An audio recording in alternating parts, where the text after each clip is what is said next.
하나님이 멀게 느껴진다면 이것을 확인하세요. 여러분, 오늘은 정말 중요한 이야기를 나누려고 합니다. 혹시 이런 경험 해보신 적 있으십니까? 기도하는데 천장에 막힌 것 같은 느낌. 성경을 읽어도 글자만 보이고 마음에 들어오지 않는 느낌.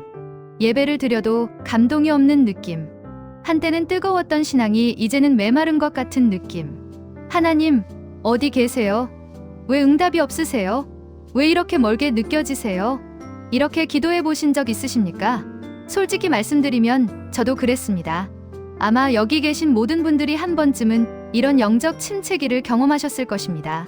그런데 놀라운 사실이 있습니다. 성경에는 하나님과 특별히 가까웠던 사람들이 있습니다. 그냥 가까운 정도가 아니라 하나님과 친구처럼, 아니 그 이상으로 친밀했던 사람들입니다. 에녹은 하나님과 동행하다가 죽음을 보지 않고 하늘로 올라갔습니다. 모세는 하나님과 친구처럼 얼굴을 마주하며 대화했습니다. 다윗은 하나님의 마음에 합한 자라는 칭호를 받았습니다. 바울은 내가 사는 것이 아니요 내 안에 그리스도가 사신다고 고백했습니다. 이들에게는 분명한 비결이 있었습니다.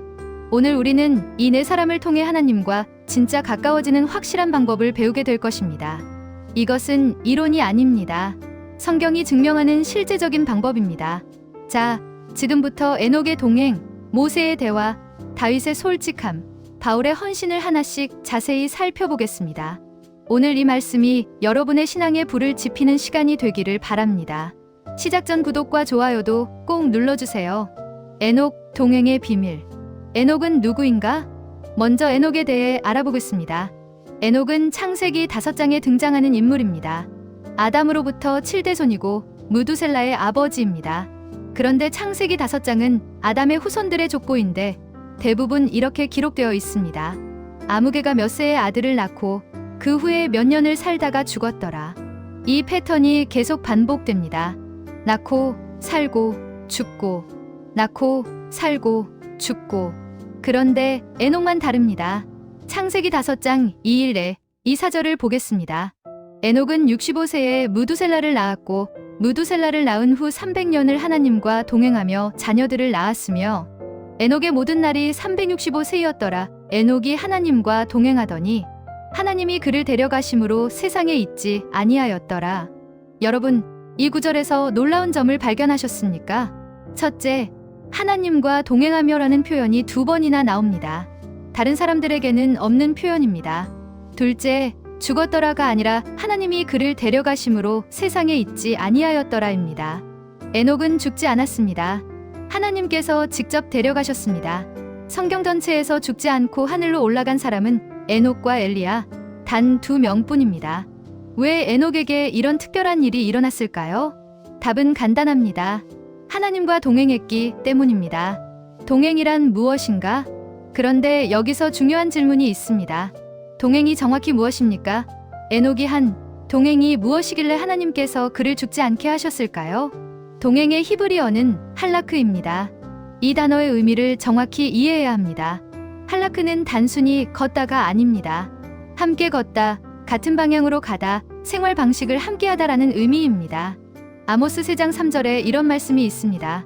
두 사람이 뜻이 같지 않은데 어찌 동행하겠느냐? 동행의 조건은 뜻이 같은 것입니다. 방향이 같아야 합니다.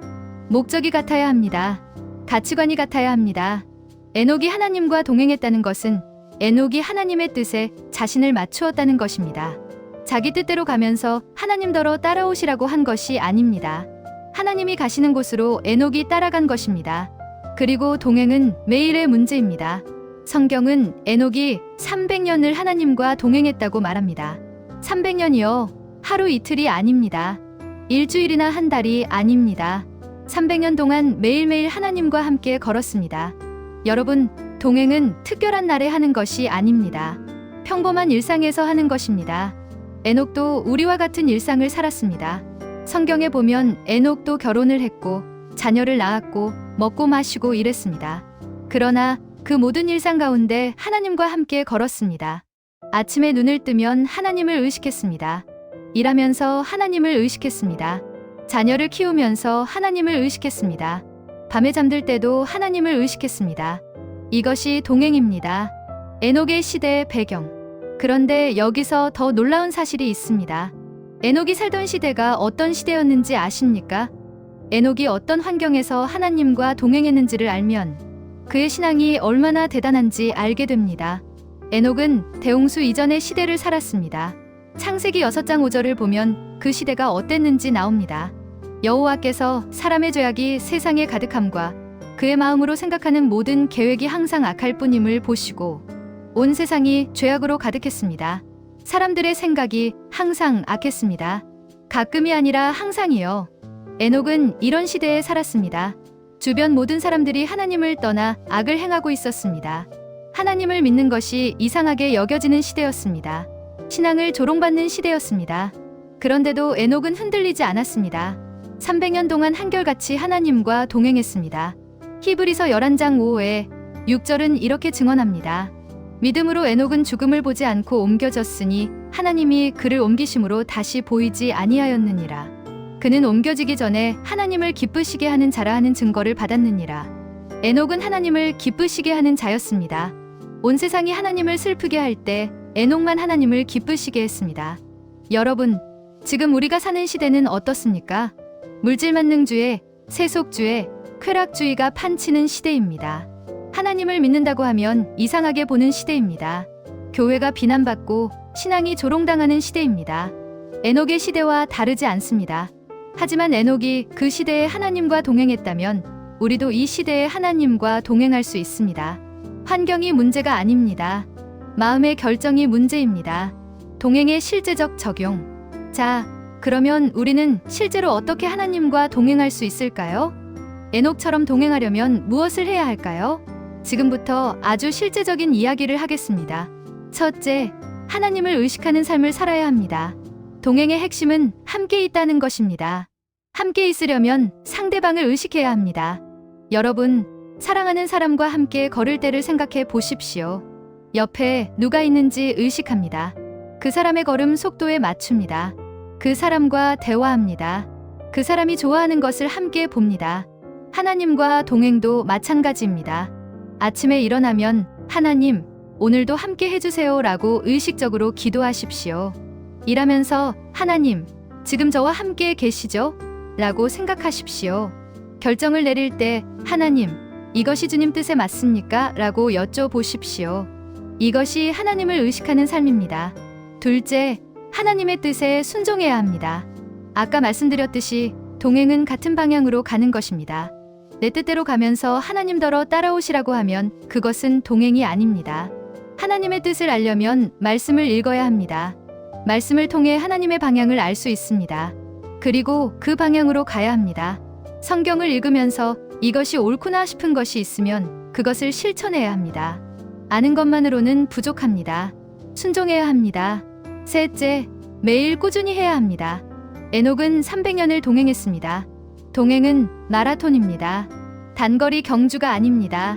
은혜 받을 때만 기도하고 힘들 때만 찾고 교회에서만 신앙생활하는 것은 동행이 아닙니다. 매일매일 꾸준히 한결같이 하나님과 함께 걸어야 합니다. 넷째, 일상에서 해야 합니다. 에녹도 평범한 일상을 살았습니다. 특별한 사명을 받은 것도 아니고 큰 기적을 행한 것도 아닙니다. 그냥 일상을 살았습니다. 다만 그 일상에서 하나님과 함께 했습니다. 여러분의 일상은 어떻습니까?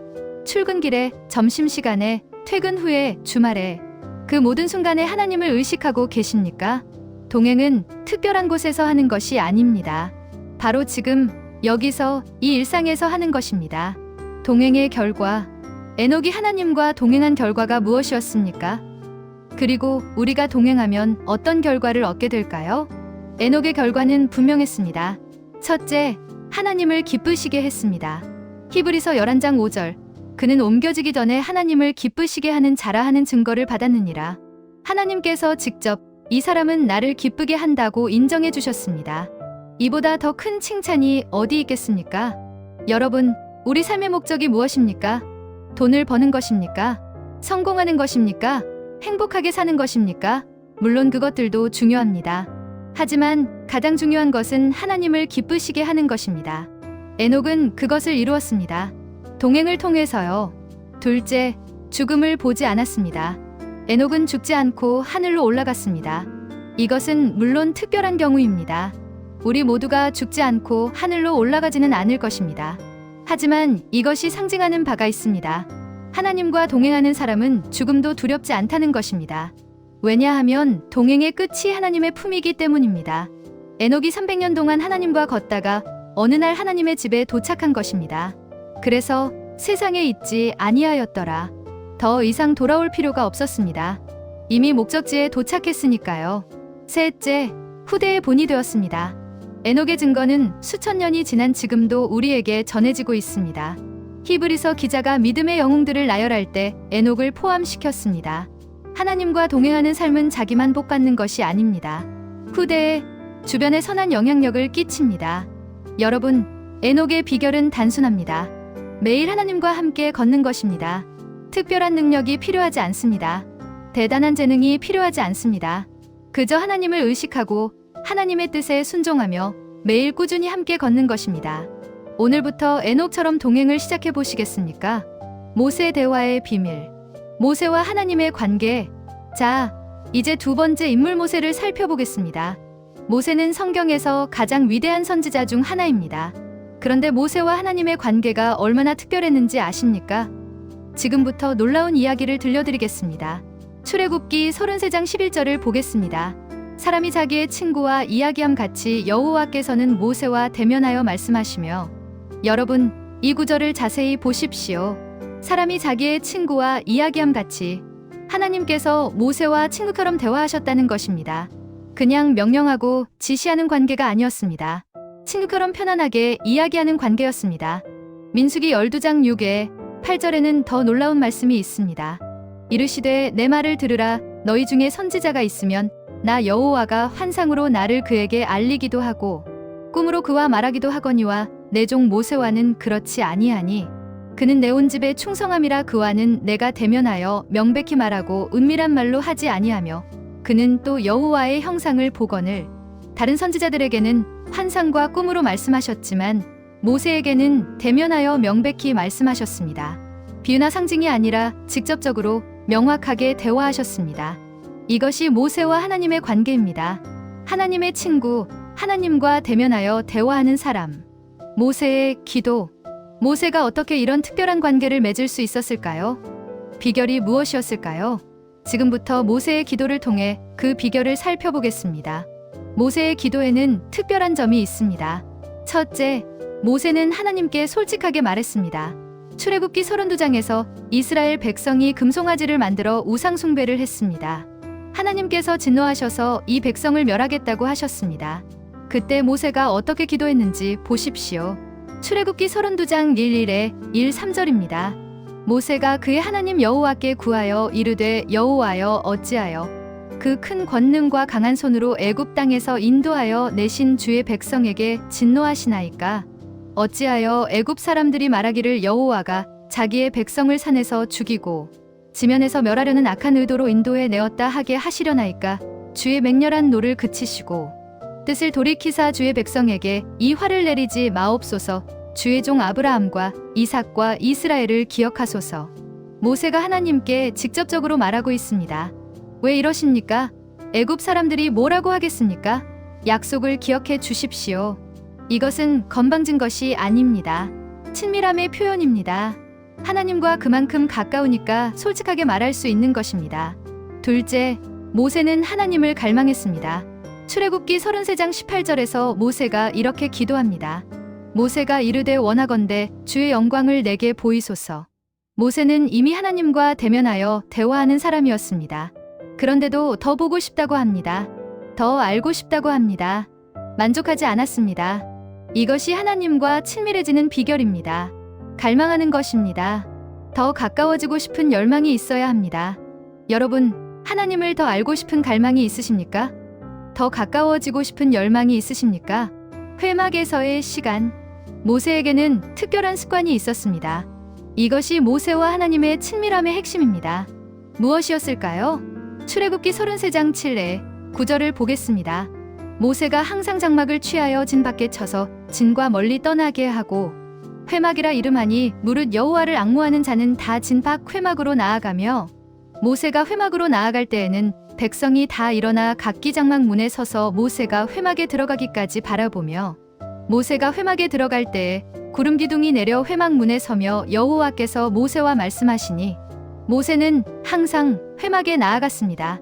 진 밖에 회막을 세우고 그곳에서 하나님을 만났습니다. 여기서 주목할 것은 진 밖이라는 것입니다. 백성들이 있는 곳에서 떨어진 곳입니다. 조용한 곳입니다. 방해받지 않는 곳입니다. 모세는 바빴습니다. 수백만 백성을 이끄는 지도자였습니다. 해결해야 할 문제가 끊이지 않았습니다. 그런데도 시간을 내서 회막에 나아갔습니다. 분주함 속에서도 하나님과의 시간을 놓치지 않았습니다. 그리고 그곳에서 하나님을 만났습니다. 구름 기둥이 내려와 하나님께서 모세와 대화하셨습니다. 여러분의 회막은 어디입니까? 하나님과 단둘이 만나는 장소가 있으십니까? 어떤 분은 새벽 기도회가 회막입니다. 어떤 분은 방 한 구석이 회막입니다. 어떤 분은 출근 전 조용한 시간이 회막입니다. 장소는 어디든 상관없습니다. 중요한 것은 정기적으로 하나님과 단둘이 만나는 시간을 갖는 것입니다. 모세의 친밀함은 이 회막에서 시작되었습니다. 매일 하나님과 만나는 그 시간이 쌓이고 쌓여서 친구 같은 관계가 된 것입니다. 대화의 본질. 여기서 한 가지 더 중요한 것이 있습니다. 모세의 기도는 일방적이지 않았습니다.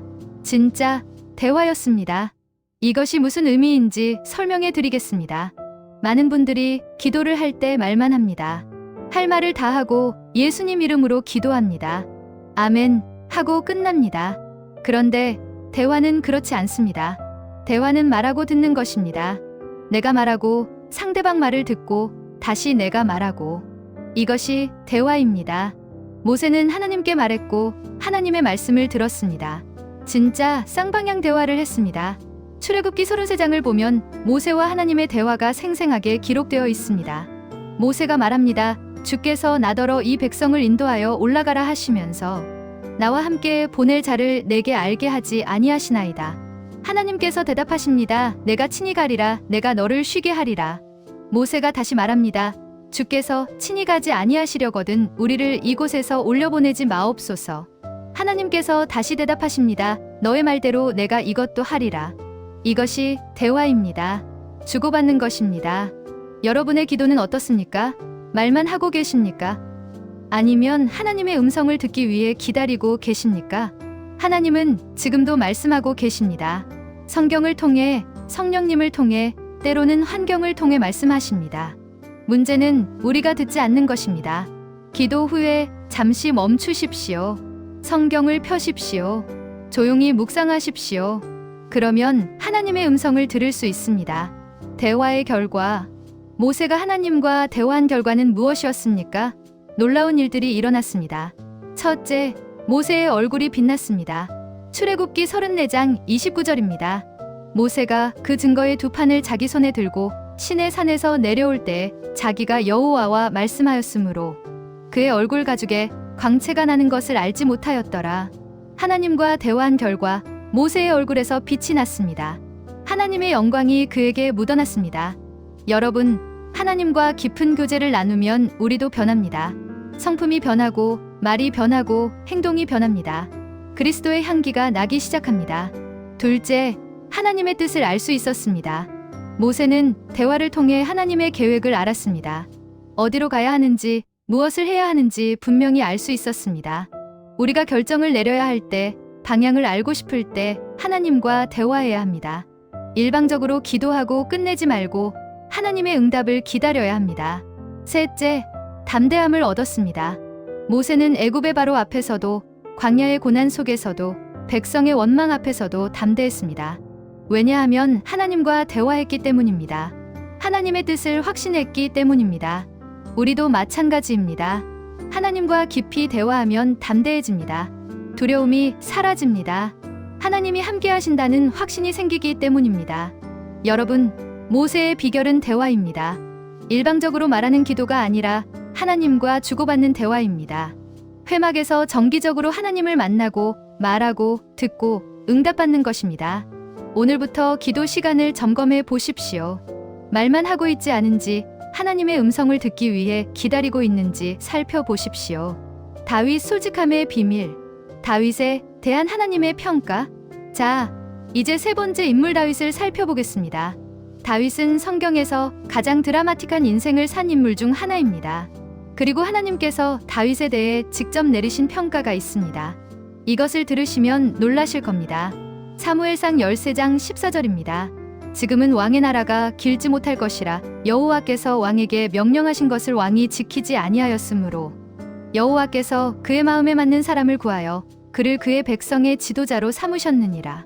여호와께서 그의 마음에 맞는 사람을 구하여, 영어로는 a man after his own heart, 즉 하나님의 마음을 따르는 자입니다. 이스라엘 역사에 수많은 왕들이 있었지만 이런 칭호를 받은 왕은 다윗뿐입니다. 솔로몬도, 히스기야도, 요시야도 이런 칭호를 받지 못했습니다. 오직 다윗만. 그런데 여기서 의문이 생깁니다. 다윗은 완벽한 사람이 아니었습니다. 아니, 심각한 죄를 지었습니다. 밧세바와 간음했고 그녀의 남편 우리아를 죽였습니다. 이것은 변명의 여지가 없는 큰 죄입니다. 그런데 어떻게 이런 다윗이 하나님의 마음에 합한 자라는 칭호를 받을 수 있었을까요? 답은 다윗의 솔직함에 있습니다. 다윗의 솔직한 기도. 다윗의 기도를 보면 놀랍습니다. 다른 사람들은 하나님 앞에서 점잖은 척, 경건한 척 하는데 다윗은 완전히 달랐습니다. 그의 기도가 어땠는지 보여드리겠습니다. 시편을 보면 다윗의 기도가 생생하게 기록되어 있습니다. 다윗은 기쁠 때 춤추며 찬양했습니다. 시편 30편 1, 2절 주께서 나의 슬픔을 변하여 춤이 되게 하시며 나의 베옷을 벗기시고 기쁨으로 띠띠우셨나이다. 그러므로 나의 영광이 주를 찬송하고 잠잠하지 아니하리니 여호와 나의 하나님이여 내가 주께 영원히 감사하리이다. 다윗은 두려울 때 솔직히 고백했습니다. 시편 56편 3절 내가 두려워하는 날에는 주를 의지하리이다. 저는 두렵지 않습니다가 아니라 저는 두렵습니다. 그래서 주님을 의지합니다입니다. 다윗은 원수에게 분노할 때도 그대로 토해냈습니다. 시편 35편 1, 3절 여호와여 나와 다투는 자와 다투시고 나와 싸우는 자와 싸우소서. 방패와 손방패를 잡으시고 일어나 나를 도우소서. 창을 빼시어 나를 쫓는 자의 앞길을 막으시고. 원수를 축복해야지 같은 교과서적인 기도가 아닙니다. 제 원수와 싸워주세요 라고 분노를 있는 그대로 쏟아냈습니다. 다윗은 절망할 때도 숨기지 않았습니다. 시편 22편 1절 나의 하나님이여 어찌 나를 버리셨나이까. 이것은 예수님께서 십자가에서 인용하신 말씀이기도 합니다. 왜 나를 버리셨습니까? 라는 절망의 외침입니다. 여러분, 다윗의 기도에서 무엇을 보십니까? 가식이 없습니다. 꾸밈이 없습니다. 있는 그대로입니다. 기쁘면 기쁘다, 슬프면 슬프다, 화나면 화난다, 두려우면 두렵다. 있는 그대로 하나님 앞에 나아갔습니다. 진짜 회개. 다윗의 솔직함은 죄를 지었을 때 더욱 빛났습니다. 다윗이 큰 죄를 짓고 나서 어떻게 했는지, 그의 회개가 어떠했는지 보겠습니다. 이것이 다윗이 하나님의 마음에 합한 자가 된 핵심 비결입니다. 다윗이 밧세바와 간음하고 우리아를 죽인 후 선지자 나단이 찾아와 그의 죄를 지적했습니다. 그때 다윗은 어떻게 했습니까? 변명하지 않았습니다. 어쩔 수 없었습니다 라고 하지 않았습니다. 밧세바가 유혹했습니다 라고 하지 않았습니다. 왕인 제가 그 정도는 할 수 있지 않습니까? 라고 하지 않았습니다. 사무엘하 12장 13절 다윗은 단 한마디를 했습니다. 내가 여호와께 죄를 범하였노라. 끝입니다. 변명 없이, 핑계 없이 자기 죄를 인정했습니다. 그리고 시편 51편에서 다윗의 회개의 기도를 볼 수 있습니다. 시편 51편 3회 4절 물은 나는 내 죄과를 아오니 내 죄가 항상 내 앞에 있나이다. 내가 주께만 범죄하여 주의 목전에 악을 행하였사오니. 다윗은 자기 죄를 정면으로 직시했습니다. 회피하지 않았습니다. 숨기지 않았습니다. 내 죄가 항상 내 앞에 있다고 고백했습니다. 시편 51편 10에 2절 하나님이여 내 속에 정한 마음을 창조하시고 내 안에 정직한 영을 새롭게 하소서. 나를 주 앞에서 쫓아내지 마시며 주의 성령을 내게서 거두지 마소서. 주의 구원의 즐거움을 내게 회복시켜 주시고 자원하는 심령을 주사 나를 붙드소서. 다윗이 구한 것이 무엇입니까? 심판을 피하게 해달라가 아닙니다. 정한 마음을 주세요. 정직한 영을 주세요. 주 앞에서 쫓겨나지 않게 해주세요. 관계를 회복하게 해주세요. 다윗에게 가장 중요한 것은 하나님과의 관계였습니다. 그래서 그 관계가 끊어질까봐 두려워했고 회복되기를 간절히 원했습니다. 이것이 진짜 회개입니다. 들킬까봐 두려운 것이 아니라 하나님과 멀어질까봐 두려운 것입니다. 왜 솔직함이 중요한가? 그런데 왜 솔직함이 하나님과 가까워지는데 중요할까요? 하나님은 이미 다 아시는 분인데 왜 굳이 솔직해야 할까요? 이 질문에 대한 답을 드리겠습니다. 첫째, 솔직함은 신뢰의 표현입니다. 우리가 누군가에게 솔직해지는 것은 그 사람을 신뢰하기 때문입니다. 믿지 못하는 사람에게는 속마음을 드러내지 않습니다. 다윗이 하나님께 솔직했다는 것은 다윗이 하나님을 전적으로 신뢰했다는 것입니다. 제가 이렇게 말해도 하나님은 저를 버리지 않으실 것입니다. 제 약함을 드러내도 하나님은 저를 사랑하실 것입니다. 이런 신뢰가 있었기에 솔직할 수 있었습니다. 둘째, 솔직함은 진짜 만남을 가능하게 합니다. 가면을 쓰고 만나면 진짜 만남이 아닙니다. 가짜 나와 상대방이 만나는 것입니다. 진짜 만남은 있는 그대로의 내가 상대방을 만나는 것입니다. 하나님 앞에서 경건한 척, 강한 척, 괜찮은 척하면 진짜 만남이 일어나지 않습니다. 있는 그대로의 내가 하나님을 만나야 합니다. 연약한 나, 두려운 나, 화난 나, 의심하는 나 그대로 하나님께 나아가야 합니다. 그래야 하나님께서 진짜 나를 만져주실 수 있습니다. 셋째, 하나님은 솔직함을 원하십니다. 히브리서 4장 13절입니다.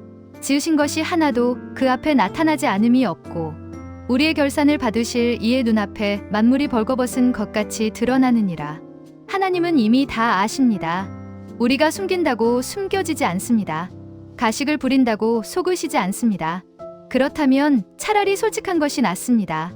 하나님도 우리의 솔직함을 원하십니다. 가식이 아니라 진심을 원하십니다. 솔직함의 실제적 적용. 그러면 우리는 어떻게 다윗처럼 솔직해질 수 있을까요? 지금부터 실제적인 적용을 말씀드리겠습니다. 첫째, 감정을 숨기지 마십시오. 기도할 때 감사합니다, 찬양합니다만 하지 마십시오. 물론 감사와 찬양은 중요합니다. 하지만 지금 슬프면 슬프다고 말하십시오. 화가 나면 화난다고 말하십시오. 두려우면 두렵다고 말하십시오. 하나님, 솔직히 지금 너무 힘듭니다. 하나님, 왜 이런 일이 일어나는지 모르겠습니다. 하나님, 원망스러운 마음이 듭니다. 이렇게 말해도 됩니다. 다윗도 그랬습니다. 하나님은 우리의 솔직함을 책망하지 않으십니다. 둘째, 죄를 숨기지 마십시오. 죄를 지으면 숨기고 싶습니다. 없었던 일처럼 하고 싶습니다. 하지만 숨기면 숨길수록 하나님과 멀어집니다. 잠언 28장 13절입니다. 자기의 죄를 숨기는 자는 형통하지 못하나 죄를 자복하고 버리는 자는 불쌍히 여김을 받으리라. 죄를 숨기면 형통하지 못합니다. 고백해야 합니다. 다윗처럼 변명 없이 핑계 없이 있는 그대로 고백해야 합니다. 고백하면 하나님께서 용서해 주십니다. 요한일서 1장 9절. 만일 우리가 우리 죄를 자백하면 그는 미쁘시고 의로우사 우리 죄를 사하시며 우리를 모든 불의에서 깨끗하게 하실 것이요. 셋째, 가식적인 기도를 버리십시오.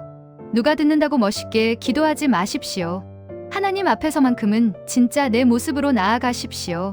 혼자 기도할 때는 더욱 솔직해지십시오. 아무도 듣지 않습니다. 하나님만 계십니다. 그분 앞에서 있는 그대로 쏟아내십시오. 다윗이 하나님의 마음에 합한 자가 된 것은 완벽해서가 아닙니다. 솔직했기 때문입니다. 자기 감정을 숨기지 않았고 자기 죄를 변명하지 않았고 있는 그대로 하나님께 나아갔습니다. 오늘부터 솔직해져 보십시오. 가면을 벗고 있는 그대로 하나님 앞에 서 보십시오. 바울 헌신의 비밀, 바울의 변화. 자, 이제 마지막 네 번째 인물 바울을 살펴보겠습니다. 바울만큼 극적인 변화를 경험한 사람도 드뭅니다. 그리스도의 원수에서 그리스도의 종으로. 이 놀라운 변화의 비결은 무엇이었을까요? 바울은 원래 그리스도인을 핍박하는 사람이었습니다. 사도행전 8장 3절 사울이 교회를 잔멸할새 각 집에 들어가 남녀를 끌어다가 옥에 넘기니라. 잔멸이라는 단어는 맹수가 먹이를 찢어발기는 것을 묘사할 때 쓰는 단어입니다. 바울이 그리스도인들을 얼마나 잔인하게 핍박했는지 보여주는 표현입니다. 그런데 다메섹 고상에서 부활하신 예수님을 만났습니다. 그리고 완전히 변했습니다. 핍박자에서 전도자로, 그리스도의 원수에서 그리스도의 종으로 180도 바뀌었습니다. 그 후 바울은 어떻게 살았습니까? 고린도후서 11장 2-3회 2-7절에서 바울이 직접 고백합니다.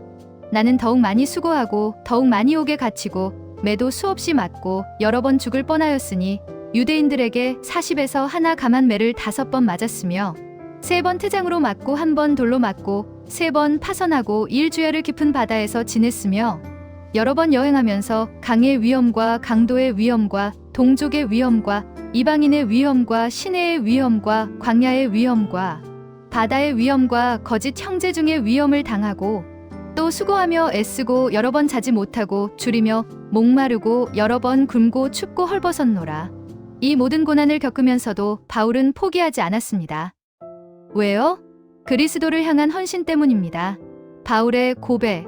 바울이 어떤 마음으로 이 모든 것을 감당했는지 그의 고백을 들어보겠습니다. 이 고백이 바울의 헌신의 비밀을 보여줍니다. 갈라디아서 2장 20절입니다.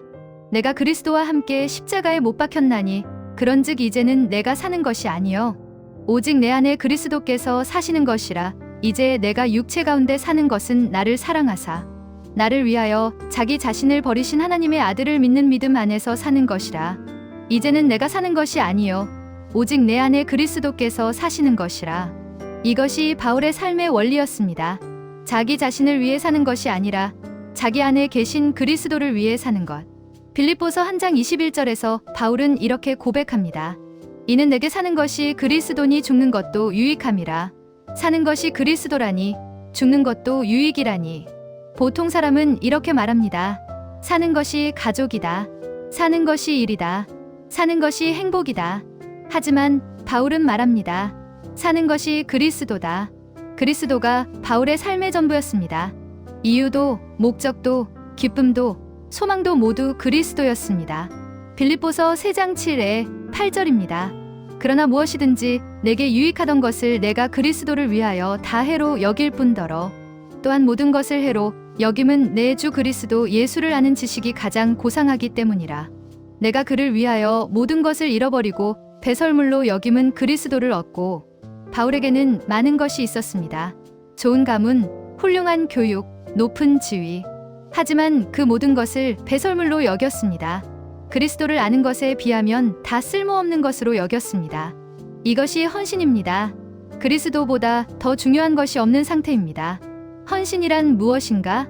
바울의 헌신을 좀 더 자세히 살펴보겠습니다. 헌신이 정확히 무엇인지, 왜 헌신이 하나님과 가까워지는 비결인지 설명해 드리겠습니다. 헌신이란 무엇입니까? 첫째, 헌신은 우선순위의 문제입니다. 우리 삶에는 많은 것들이 있습니다. 가족, 일, 건강, 취미, 관계 등등. 이 모든 것이 중요합니다. 하지만 헌신한 사람에게는 그리스도가 1순위입니다. 바울은 말했습니다. 무엇이든지 내게 유익하던 것을 내가 그리스도를 위하여 다 해로 여길 뿐더러. 유익한 것들이 있었습니다. 좋은 것들이 있었습니다. 하지만 그리스도와 비교하면 다 해로운 것으로 여겼습니다. 여러분의 1순위는 무엇입니까? 솔직히 답해 보십시오. 그리스도입니까? 아니면 다른 무엇입니까? 둘째, 헌신은 자기를 비우는 것입니다. 갈라디아서 2장 20절에서 바울은 내가 사는 것이 아니요 라고 했습니다. 자기 자신을 비운 것입니다. 자기 욕심, 자기 계획, 자기 뜻을 내려놓은 것입니다. 그리고 그 빈자리에 그리스도가 채워졌습니다. 내 안에 그리스도께서 사시는 것이라. 헌신은 내가 작아지고 그리스도가 커지는 것입니다. 세례 요한이 예수님에 대해 이렇게 말했습니다. 그는 흥하여야 하겠고 나는 쇠하여야 하리라. 요한복음 3장 30절. 이것이 헌신입니다. 셋째, 헌신은 사랑의 응답입니다. 바울이 왜 이렇게 헌신할 수 있었을까요? 갈라디아서 2장 20절 뒷부분을 보십시오. 나를 사랑하사 나를 위하여 자기 자신을 버리신 하나님의 아들을 믿는 믿음 안에서 사는 것이라. 그리스도께서 먼저 바울을 사랑하셨습니다. 바울을 위해 자기 자신을 버리셨습니다. 바울은 그 사랑에 응답한 것입니다. 헌신은 의무감으로 하는 것이 아닙니다. 사랑에 대한 응답입니다. 나를 위해 죽으신 그리스도의 사랑에 감격하여 나도 그분을 위해 살겠다는 응답입니다.